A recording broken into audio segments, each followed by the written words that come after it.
Jadi kita ngomongin tahiyatul masjid.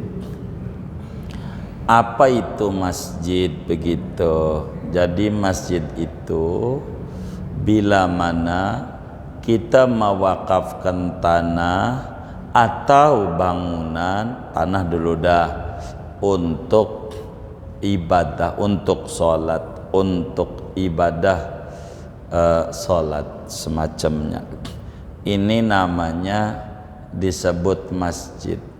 Kalau sudah masjid, maka di sana ada i'tikaf, di sana ada tahiyatul masjid, di sana orang haram untuk masuk.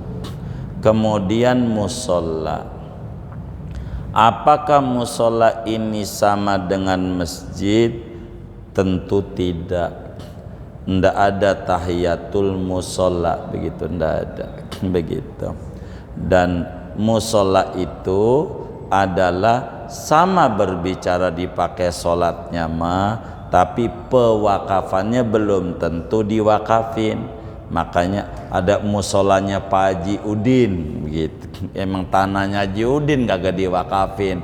Emang orang dulu kebunnya lebar-lebar begitu tuh, kecuali nanti berubah jadi wakaf. Kalau musola sama dengan masjid, bakal menjadi repot adanya dalam kehidupan kita. Makanya orang Betawi menyebut musola tuh langgar. Menyebut musola tuh langgar. Bener enggak? Apa tuh artinya langgar? Hal-hal apa yang di masjid dilarang, di situ boleh dilanggar. Apa saja yang di masjid dilarang, di situ boleh dilanggar. Orang di masjid dilarang. Kalau dilanggar, boleh begitu, maka sebutnya langgar. Kalau musola tuh harus otomatis masjid, akan menyulitkan kita, apalagi orang-orang yang kaya, yang rumahnya rada gedean, ada kamar ditulis musola nurul bait, cahaya rumah begitu musola. Lah pengen ngebersihin, bini kita lagi kagak bisa masuk rumah sendiri begitu. Orang jadi masjid dijual kagak boleh begitu, wong ada masjid. Agama tuh enggak kaku kayak begitu. Bagaimana biar musola ini bisa untuk tahiyatul masjid? Naikin aja kesepakatan warga dan pengurusnya menjadi masjid ghairu jami'. Masjid tapi tidak dipakai Jumat. Masjid tapi di Jawa banyak. Di Jawa masjid ghairu jami', masjid tapi kagak pakai Jumat. Jami' itu artinya dipakai Jumatan. Begitu. Jadi tulis aja, ganti sepakat ini musola, namanya masjid ghairu jami'. Kalau udah jadi masjid cuman katanya pakai Jumat, maka di sana i'tikaf jadi. Juga orang nggak boleh ke situ, nggak boleh begitu ke situ. Namanya juga masjid, i'tikaf jadi begitu.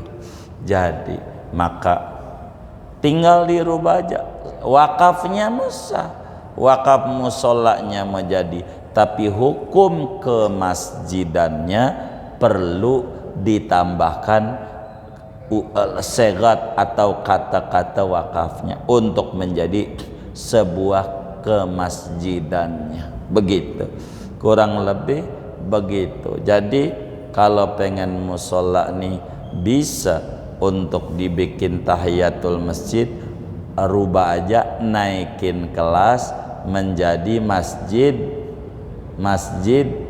ghairu jami'. masjid tapi tidak dipakai Jumat. Banyak di Jakarta ini, banyak. Kalau Bapak ke Kebayoran, siapa yang sering ke Pasar Bayoran ini? Tahu Pasar Bayoran enggak? Oh sering. Oh iya. Ada Jalan Sanusi, tahu? Ada Masjid Al-Akhyar, itu enggak dipakai Jumat begitu. Tapi masjid karena pengen i'tikaf dapat, tahiyatul masjid dapat, begitu gitu. Enggak perlu ditulis ghairu jami'nya, mau ditulis boleh, enggak ditulis boleh.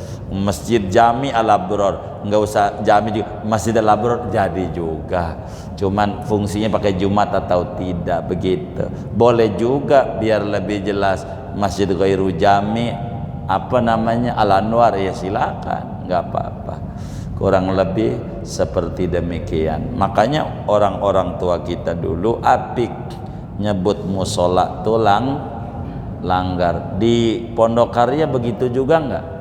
Langgar juga dulu-dulu. Hah? Oh dulu ya. Oh iya, langgar gitu ya kan? Nah iya, itu kayak begitu.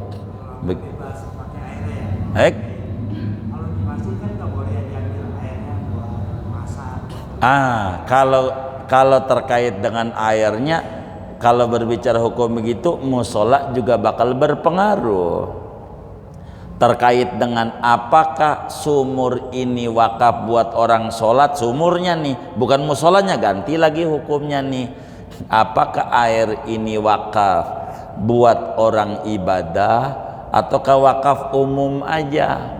Umum deh, siapa aja boleh pakai, berarti boleh gitu.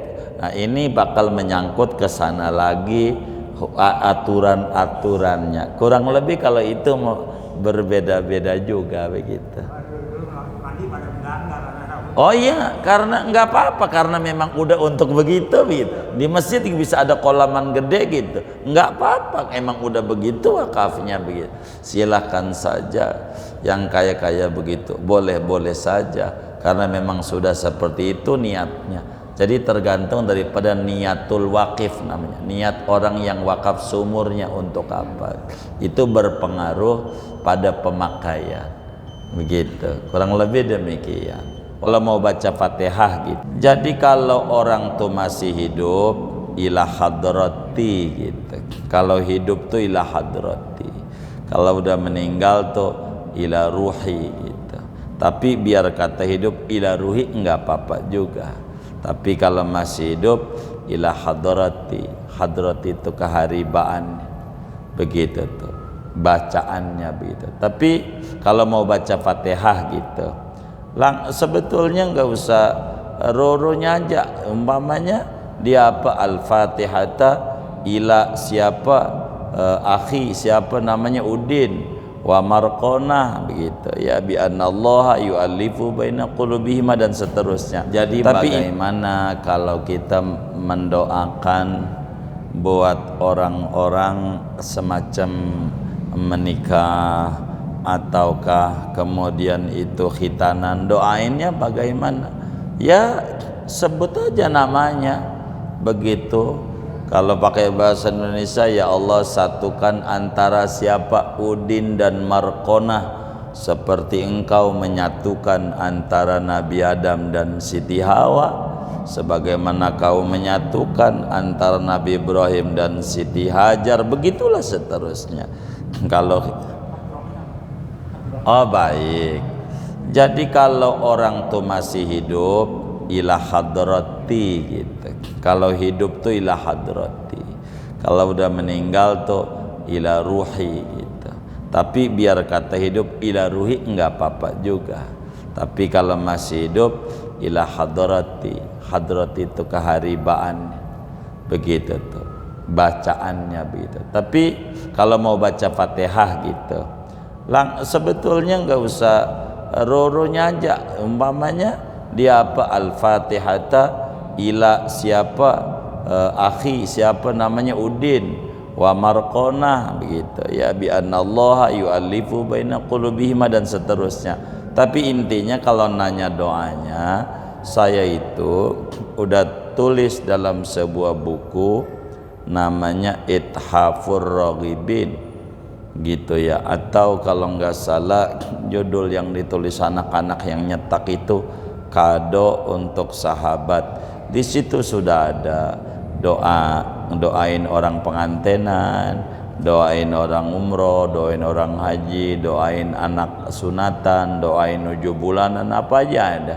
Tinggal baca aja bukunya Ithafur Raghibin. Tinggal minta aja sama anak-anak di kebun kopi, saya minta buku begini gitu, dipesan kebun kopi. Mungkin mereka megang itu semuanya, bocah-bocah itu di Gosolibat kebun kopi. Tinggal ngomong saja buku-buku itu ada semuanya, dari mulai dikandung sampai wafat, doa-doanya berbeda-beda dan sudah kita tuliskan dalam sebuah buku. Kalau doa begitu, kurang lebih demikian. Wallahu a'lam.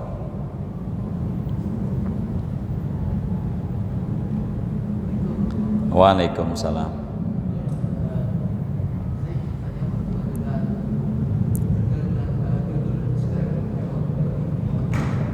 Baik.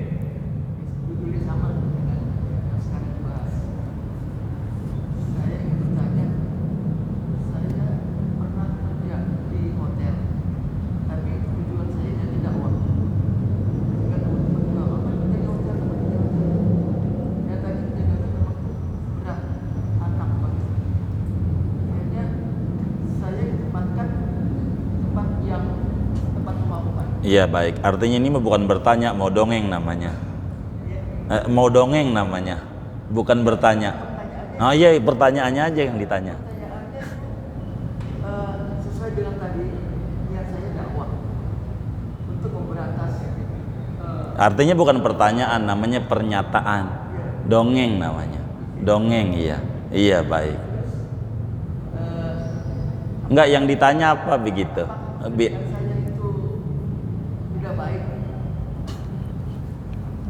Iya baik, artinya orang kerja di hotel tuh baik atau tidak? Ya tergantung pada posisi apa dia kerja. Muslim sih insya Allah dia tahu begitu, kerja tuh yang namanya kerja begitu. Di mana juga kalau mencari ngomongin kemaksiatan pun di pasar juga orang bohong ada.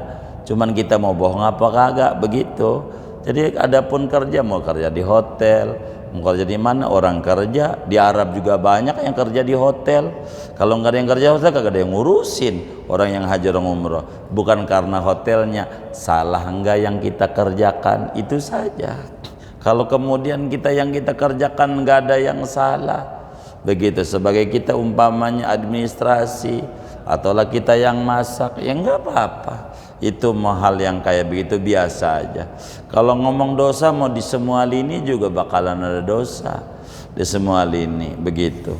Kalau ngomong dosa, cuman kita diajarkan oleh agama jangan menuju ke yang haram begitu. Jangan begitu. Bukan maknanya jangan ke hotel gitu, bukan. Ya ke hotel ya nggak apa-apa, boleh saja dia begitu, apalagi kita dakwah, apalagi kita begini. Enggak semuanya orang yang tidur di hotel itu salah juga, ya kagak lah begitu. Orang umroh, orang haji itu tidurnya di mana? Tidurnya di mana? Di hotel, iya normal saja begitu. Artinya kalau berbicara kerja, namanya orang ngomong biasa. Yang namanya orang ngomong, ada yang komentarnya begini, komentarnya begitu. Kalau nurutin orang komentar nggak ada habisnya. Kita kerja di pasar banyak orang bohong, ya udah kita berhenti aja, jadi susah. Maka kita nggak perlu terprovokasi, mau kerja di mana aja, yang penting benar dengan cara yang benar, maka tidak mengapa. Yang kayak begitu mau boleh saja. Wallahu a'lam. Wallahu a'lam. Sudah baik. Kalau sudah, kita baca Fatihah. Duduk-duduk kita di majelis ilmu. Moga-moga Allah beri kita limpahan barokah. Kesehatan kita barokah, umur kita barokah, keluarga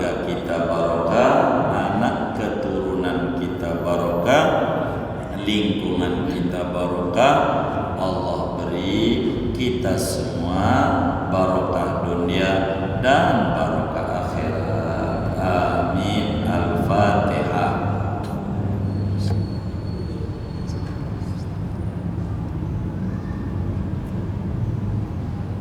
Pesan aja sih.